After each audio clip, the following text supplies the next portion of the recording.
रामायण की एक कथा बहुत प्रचलित है, सब जानते हैं, पढ़ी है सभी ने, कि लव कुश का जन्म अमृतसर के पास राम तीर्थ जगह पे हुआ था।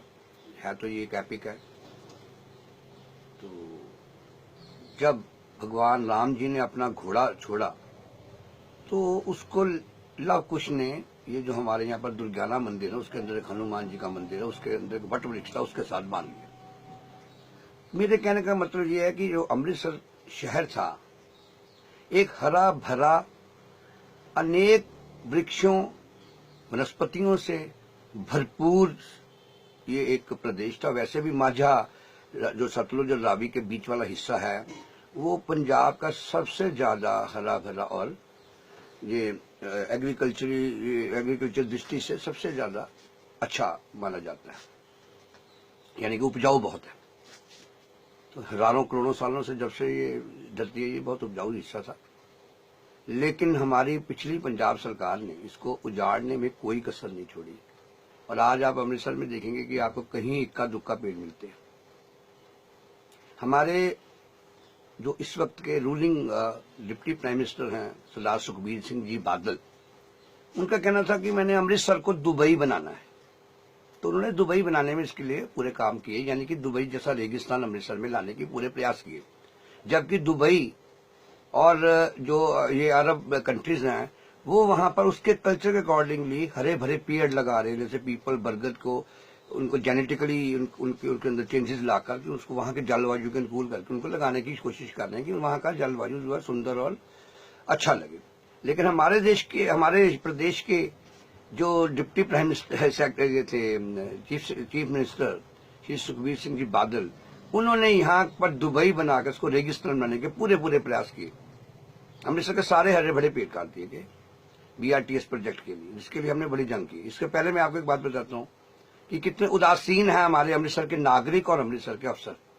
हमारे यहाँ पे एलिवेटेड रोड बनी जो कि कम से कम 3-4 किलोमीटर लंबी है, एग्जैक्टली तो नहीं मैं बता सकता, जो कि जब से बनी उसके नीचे वाली जो जगह थी उसको हमेशा के लिए बंजर और वीरान छोड़ दिया, जहां पर कि कुत्ते बिल्लियां बैठते थे। यहाँ लोगों ने पंक्चर लगाने की दुकानें खोली, कब्जे कर लिए। यहाँ वहां पर लोग जाके अपना मल मूत्र जो था वो डिस्चार्ज करते थे। बेहद बेहुदा जगह बना दी, जबकि अमृतसर की सबसे ज्यादा चलने वाली जानदार सड़क, इसके सेंटर में हमेशा मिट्टियां उड़ती थी, हमेशा बीमारियों का इन्विटेशन के लिए वो जगह छोड़ दी गई।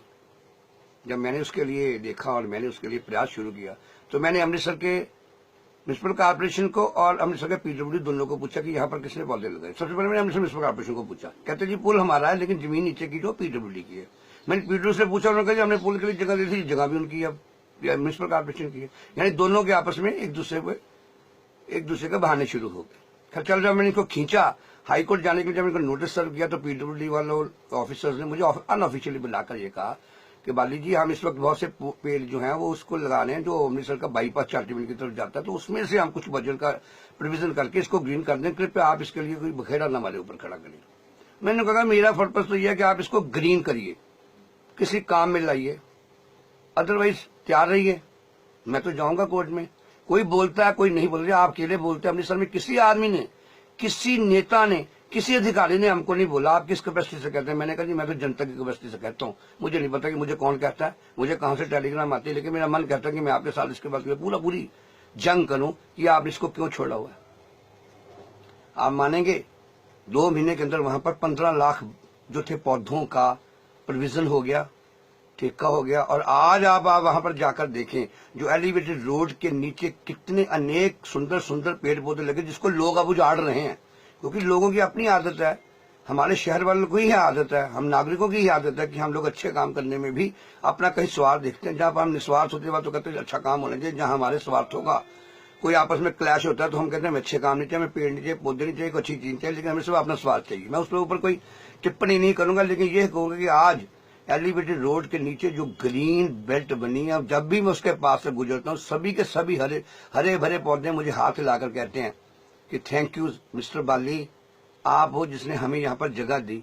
और शहर के जितने आदमी वहां की ऑक्सीजन लेते हैं, शायद वो मुझे याद करें या ना करें, लेकिन मेरे मन को अत्यंत हर्ष होता है जब भी मैं वहां से गुजरता हूँ, देखता हूँ कि आज वो एलिवेटेड रोड नीचे से कम 99% ग्रीन है, लेकिन आज भी उसका 3-4-5% पोर्शन जो वो खाली छोड़ा पीडब्ल्यूडी। उसका कारण क्या मुझे नहीं पता। और जो वहां की रेलिंग्स लगी वो लोग उखाड़ काट के लेके जा रहे हैं। अब उसमें गवर्नमेंट क्या करेगी? तो मेरा आपसे निवेदन है कि आप ऐसे कामों में अपना योगदान दीजिए।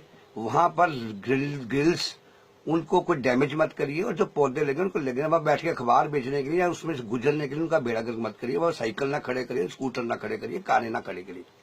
तो उस ग्रीन बेल्ट के लिए जो मेरे से बन पड़ा मैंने शेयर के लिए किया। क्या अभी आपको लगता है कि प्रबोध बाली आपके लिए एक उपयोगी नागरिक हैं? अगर हैं तो प्रबोध बाली आज भी अमृतसर उत्तरी में आजाद उम्मीदवार के तौर पे चुनाव लड़ रहे हैं। इनका चुनाव निशान है विसल। तो आप इस बात को याद रखिए कि अगर आपको सबसे बढ़िया मैं लगता हूं तो मुझे वोट डालिए, अगर मेरे से कोई और बढ़िया लगता है तो उसको वोट डालिए, लेकिन वोट दूर डालिए। वो घर में मत बैठिए, वोट डालने जरूर आइए और वोट डालिए। अगर मुझे कभी मौका मिला विधायक बनने का तो मैं अमृतसर क्या पूरे प्रदेश के लिए जो भी मेरे से बन पड़ेगा, जितनी भी मेरी शक्ति होगी वो मैं करूंगा। हो सकता है कि मैं काफी बड़े चेंजेस इसमें ला सकूं। शुक्रिया, धन्यवाद, जय हिंद।